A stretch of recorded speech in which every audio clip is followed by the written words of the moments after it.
Olá, chegamos para mais uma exploração focada aqui no nosso espaço. O tema de hoje, olha, é complexo e, infelizmente, ainda muito cercado de estigma, a esquizofrenia. A nossa base é um material bem detalhado, que veio de uma transcrição de vídeo focado nos aspectos psiquiátricos mesmo. E o objetivo, bom, é desvendar juntos os pontos-chave que essa fonte traz. O que é, afinal, a esquizofrenia? Quem ela mais afeta? Quais são as hipóteses sobre as origens, né? E como se investiga isso? Vamos lá. Com certeza. E é fundamental entender distúrbios como a esquizofrenia, sabe?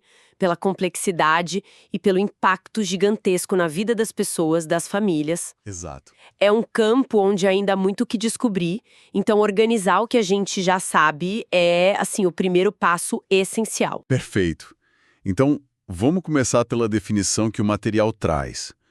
Ele descreve a esquizofrenia basicamente como um distúrbio psiquiátrico, caracterizado por um conjunto de anormalidades, né? No pensamento, na emoção, no comportamento. Já dá para ver que não é simples. De jeito nenhum. E os números ajudam a gente a ter uma ideia da dimensão disso. O material fala numa prevalência ao longo da vida de mais ou menos 1% da população mundial. 1%. Parece pouco, mas é muita gente. É muita gente, sim. E um dado interessante é que a incidência é bem parecida entre homens e mulheres, não tem uma diferença grande de gênero, sabe? Mas parece que tem uma diferença na idade de início, certo? Ouvi algo assim. Sim, isso sim. É bem observado no material. Geralmente, nos homens, os primeiros sinais aparecem um pouco mais cedo, ali pelos 20, 25 anos. Ah, mais jovens. É. Já nas mulheres, costuma ser um pouquinho mais tarde, perto dos 30 anos. E a fonte destaca que é bem raro começar antes dos 15 ou só depois dos 45 anos. Entendi. Isso já dá umas pistas, né? Talvez sobre janelas de desenvolvimento do cérebro. Exatamente. Sugere períodos de maior vulnerabilidade. E tem um ponto que me chamou muito a atenção no material. Essa associação que mencionam com nascimentos no inverno. Meio inesperado, né? O que se especula sobre isso? É uma observação epidemiológica curiosa que aparece em vários estudos. As hipóteses que a fonte levanta giram em torno de fatores ambientais que podem ser mais comuns ou mais intensos no inverno. Tipo o quê, por exemplo? Bom, pensa-se no estresse causado pelo frio mesmo, talvez deficiências nutricionais da mãe, que podem ser mais comuns nessa época, ou até uma maior exposição a certos vírus ou infecções durante a gravidez, que poderiam, de alguma forma, afetar o neurodesenvolvimento do bebê. Ah, entendi. Claro, não é uma causa direta, né? Mas talvez um fator de risco a mais que interage com outras predisposições genéticas, por exemplo. Faz sentido. Mostra como fatores externos podem, quem sabe, ligar uma vulnerabilidade que já estava ali. E isso leva a gente direto para a investigação das causas, né? A patogênese. O material parece dar bastante destaque para a hipótese da dopamina, certo? Sim, a desregulação da dopamina, que é uma neurotransmissão-chave, é uma das teorias mais fortes e estudadas na esquizofrenia. Mas como você meio que intuiu, não é só muita ou pouca dopamina no cérebro todo. É mais complexo. A chave está em onde essa desregulação acontece. O material detalha 4 vias principais de dopamina no cérebro. E o desequilíbrio em cada uma parece estar ligado a sintomas diferentes da doença. Ok, então não é um botão só de liga-desliga. Como é que essas vias entram na história, segundo o material? Pode detalhar um pouco pra gente? Claro. Olha, a primeira via importante é a chamada mesolímbica. Ela liga áreas do meio do cérebro a regiões relacionadas com emoção, motivação, tipo o núcleo accumbens. A ideia é que uma hiperatividade, ou seja, um excesso de sinal de dopamina nessa via específica, estaria por trás dos sintomas positivos. Sintomas positivos, tipo alucinações, delírios. Exatamente. Alucinações, delírios, pensamento mais desorganizado. É como se essa via estivesse com um volume muito alto, sabe? Entendi. Uma área superativada, gerando esses sintomas mais evidentes. E as outras vias? Tem o contrário também, tipo falta de atividade? Precisamente. É o caso da via mesocortical. Essa vai do meio do cérebro para o córtex pré-frontal. que é a nossa área de planejamento, decisão, expressão de emoções. A parte da frente do cérebro. Isso, ali parece que o problema é o oposto, uma hipofunção, ou seja, atividade reduzida de dopamina. Isso é associado aos sintomas negativos, apatia, falta de vontade, dificuldade de sentir prazer, embotamento afetivo e também aos déficits cognitivos, como problemas de memória, atenção. Que interessante essa dualidade. Excesso num lugar, falta no outro. Isso já ajuda a entender por que os sintomas podem ser tão variados, né? Até parecer contraditórios às vezes. E quais são as outras duas vias? Bom, tem a via nigroestriatal. Essa é enorme, contém a maior parte da dopamina do cérebro, tipo uns 80%. Ela é fundamental para o controle motor, para a fluidez dos movimentos. Ah, dos movimentos. Na esquizofrenia em si, ela não parece ser a causa direta dos sintomas psicóticos, mas ela se torna super relevante quando a gente fala do tratamento. Muitos remédios antipsicóticos acabam bloqueando a dopamina aqui também. E aí causam efeitos colaterais. Exato. Podem causar efeitos motores, parecidos com Parkinson, rigidez, tremor, ou, a longo prazo, uma coisa chamada discinesia tardia, que são aqueles movimentos involuntários, repetitivos, sabe? Principalmente no rosto, na boca. Nossa, entendi.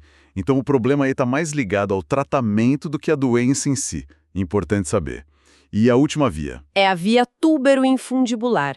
Essa conecta o hipotálamo à hipófise e tem a ver com regulação hormonal.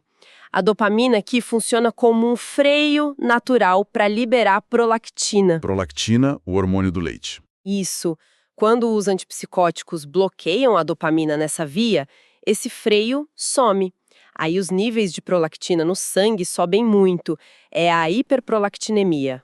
Isso causa problemas. Pode causar, sim, irregularidade menstrual, produção de leite fora da amamentação, diminuição da libido, outras questões hormonais. Uau!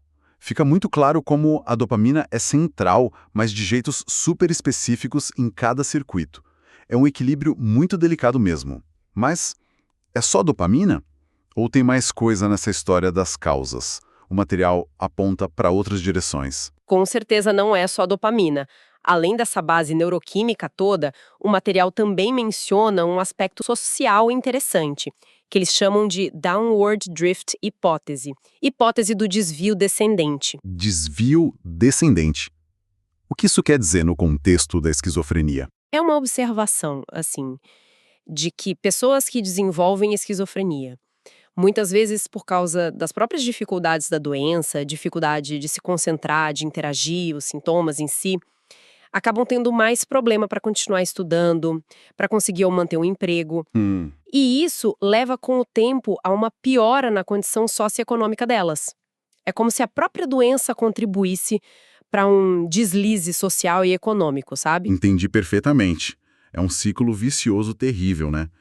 Onde a biologia e o social meio que se retroalimentam e fica ainda mais difícil para a pessoa se recuperar, ter qualidade de vida. É importante ter essa perspectiva para não reduzir tudo só à química cerebral. Exato. E sobre outros neurotransmissores, além da dopamina? O material cita mais algum? Sim, a fonte deixa claro que a rede é bem mais complexa. Fala do envolvimento de outros mensageiros químicos importantes, tipo a serotonina, que está muito ligada ao humor, ansiedade, a histamina, que regula alerta, sono, norepinefrina, para tensão, resposta ao estresse, o GABA, que é o principal neurotransmissor calmante do cérebro. E, de forma bem destacada também, o glutamato. Ah, o glutamato. E falando nele, ele ganha um destaque por causa daquela conexão com uma droga específica, né? O PCP. Como é que essa substância ajuda a entender a esquizofrenia, segundo a fonte? Exatamente. O glutamato é o principal neurotransmissor excitante do cérebro, essencial para aprender, para a memória. A pista veio quando observaram que a fenciclidina, o tal do PCP, que já se sabia que causava psicose, ela age bloqueando um tipo específico de receptor de glutamato, o receptor NMDA. E o ponto-chave é que o estado que o PCP induz imita de forma impressionante vários aspectos da esquizofrenia. Não só os sintomas positivos. Não só. Imita os positivos, como alucinações, mas também os negativos, apatia, isolamento, e os cognitivos, incluindo o que a gente chama de transtorno formal do pensamento. Transtorno formal do pensamento, que é quando o raciocínio da pessoa fica meio quebrado, difícil de seguir a lógica. Isso.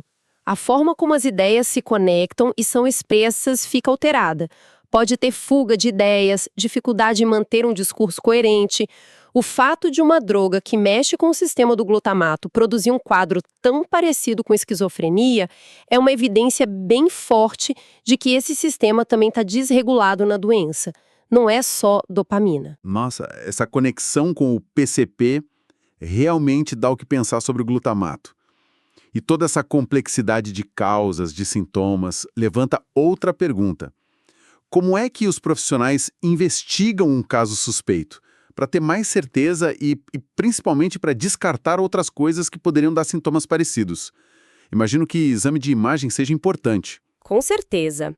A neuroimagem, tipo tomografia computadorizada, ATC, ou ressonância magnética, ARM do cérebro, tem um papel super importante, principalmente no começo do quadro ou quando tem alguma coisa atípica. E o objetivo não é ver a esquizofrenia na imagem. O objetivo primário, muitas vezes, não é esse. É mais para excluir outras causas orgânicas, sabe? Tumores, infecções, problemas vasculares, doenças neurológicas degenerativas, coisas que podem se apresentar com sintomas psicóticos ou mudanças de comportamento. Faz sentido. E tem situações específicas em que esses exames são mais recomendados ainda, segundo a fonte? Sim, o material lista umas indicações bem claras para a neuroimagem cerebral.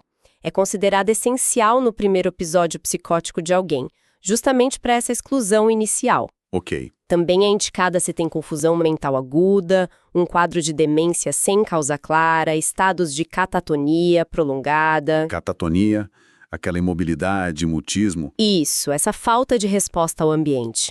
Também se surgem distúrbios de movimento sem explicação óbvia, ou se acontece uma mudança muito brusca de personalidade numa pessoa com mais de 55 anos. Entendi. É para ter certeza que não está deixando passar outra coisa, né? Algo que precise de um tratamento diferente. E quando esses exames são feitos em pessoas que já têm o diagnóstico de esquizofrenia, existe algum padrão de atividade cerebral que costuma aparecer? O que a imagem funcional mostra? Olha, embora não tenha um achado na imagem que sirva como um carimbo de diagnóstico para uma pessoa específica, o padrão funcional que é mais relatado de forma consistente em estudos de grupo, segundo a fonte, é a chamada hipofrontalidade. Hipofrontalidade. Menos atividade na frente. Basicamente isso, observa-se uma atividade metabólica ou de fluxo sanguíneo diminuída na região do córtex pré-frontal. É como se essa parte da frente do cérebro, que cuida do planejamento, controle de impulso, funções executivas, estivesse funcionando em marcha lenta, comparado com o cérebro de pessoas sem a condição. E isso casa bem com os déficits cognitivos e os sintomas negativos que a gente associou àquela via mesocortical, lembra? A que tinha hipofunção de dopamina? Nossa, quanta coisa! É impressionante. Vias cerebrais super complexas, vários neurotransmissores, tipo dopamina, glutamato, numa dança delicada e desregulada. E ainda a necessidade crucial dos exames de imagem para um diagnóstico cuidadoso. É um quebra-cabeça enorme. Fico pensando em quem está na jornada de aprender isso tudo. Estudantes de medicina, de outras áreas da saúde. Organizar essa informação toda, conectar os pontos, deve ser um desafio gigantesco no dia a dia de estudo. E para quem está nessa batalha, fica a dica. Se você é estudante e quer se preparar de verdade, entra agora em medcube.com.br, baixa o app e aproveita o maior banco de questões do Brasil, com provas anteriores de todas as instituições, questões comentadas, resumos práticos, aulas completas e flashcards prontos para revisar onde quiser. Pode dar aquela força para não se perder nesse universo de informações complexas como as que a gente está discutindo aqui. Bom, mas voltando para a nossa análise aqui do material sobre esquizofrenia, tentando amarrar os pontos principais que a gente viu. O que dá para tirar de mais importante dessa exploração? Vimos que esquizofrenia é muito mais que um sintoma. É um conjunto de alterações profundas, né? Exato. Vimos os dados de prevalência, aquele 1%, as diferenças na idade de início entre homens e mulheres e aquela pista curiosa da associação com nascer no inverno, apontando para fatores ambientais lá no começo da vida. Uhum. A gente mergulhou na complexa hipótese da dopamina, com as vias funcionando de mais ou de menos em áreas diferentes. Sim. Mas vimos também que não é só isso. O glutamato aparece como peça importante por causa daquela história do PCP, outros neurotransmissores também estão envolvidos e até fatores sociais como a hipótese do desvio descendente complicam o quadro. Isso. E, por fim, a neuroimagem como ferramenta essencial para investigar e descartar outras coisas, com aquele achado comum da hipofrontalidade funcional. Exatamente. O panorama que surge é de uma condição muito multifacetada. É resultado de uma interação, assim, super complexa entre vulnerabilidade genética, fatores neurobiológicos, influências do ambiente, talvez até sociais, como vimos. Não tem uma resposta única, simples. Pois é. E isso só reforça a importância vital da pesquisa continuar avançando, né? Para a gente desvendar cada vez mais esses mecanismos todos e, o mais importante, desenvolver tratamentos que sejam mais eficazes, mais direcionados e com menos efeitos colaterais. Sem dúvida, a pesquisa é a chave. E para a gente fechar com uma provocação final, algo para continuar pensando depois daqui, aquela conexão que o material trouxe entre o bloqueio do receptor NMDA de glutamato pelo PCP e como isso imita tão bem tantos sintomas da esquizofrenia. É bem forte, né? É impactante, sim. Que outras perguntas isso levanta para a gente? Talvez sobre a própria natureza da nossa consciência, da nossa percepção da realidade. Como é que substâncias químicas, sejam drogas ou medicamentos, podem alterar tão drasticamente quem a gente é, como a gente sente, como pensa? E o que essas alterações, mesmo provocadas, ensinam para a gente sobre a arquitetura delicada do nosso cérebro, tanto no estado normal quanto em condições complexas como a esquizofrenia. Fica aí a reflexão.